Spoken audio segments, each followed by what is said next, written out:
ថ្ងៃស្អែកលាស្រីពីសេដ្ឋែខ្លួនថែរៀងសាកូនព្រមទៀងពុកម៉ែ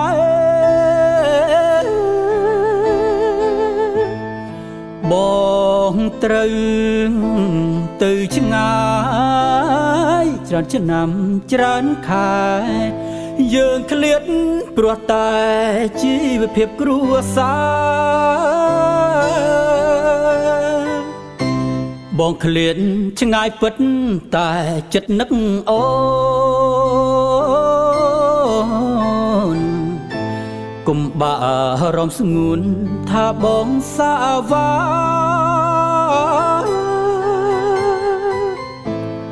ក្បត់អូនមានថ្មីឲ្យស្រីទុកខាចំណែកជីវ៉ាក៏កុំភ្លេច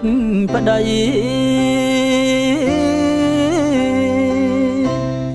ព្រោះតែក្រកសត់អត់មានទ្រព្យធនពុកក៏ឈឺធ្ងន់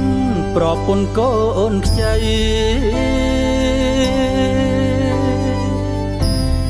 គ្មានលុយព្យាបាលពុកគ្មានលុយថែស្រី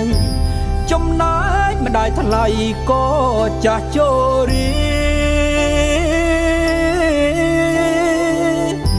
បែកទៀងបងខំទៀងមុំលំបានតើអ្នកណាម្នាក់ចង់បែកបាក់គ្នា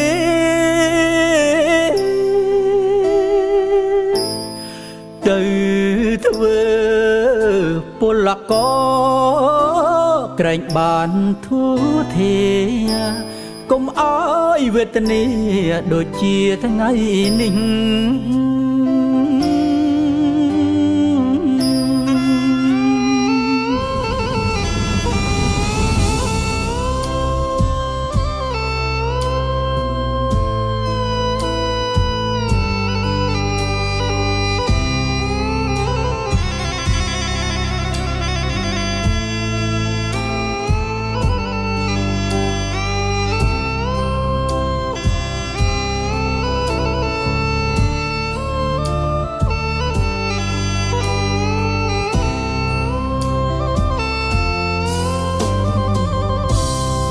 ព្រោះ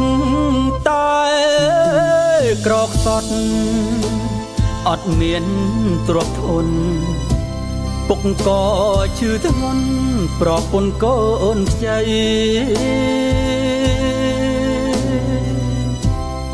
គ្មានលុយព្យាបាលពុក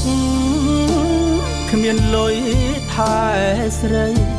ចំណែកម្ដាយថ្លៃក៏ចាស់ជរីបែកទៀងបងខំទៀងមុំលំបានតើអ្នកណាម្នាក់ចង់បែកបាក់គ្នា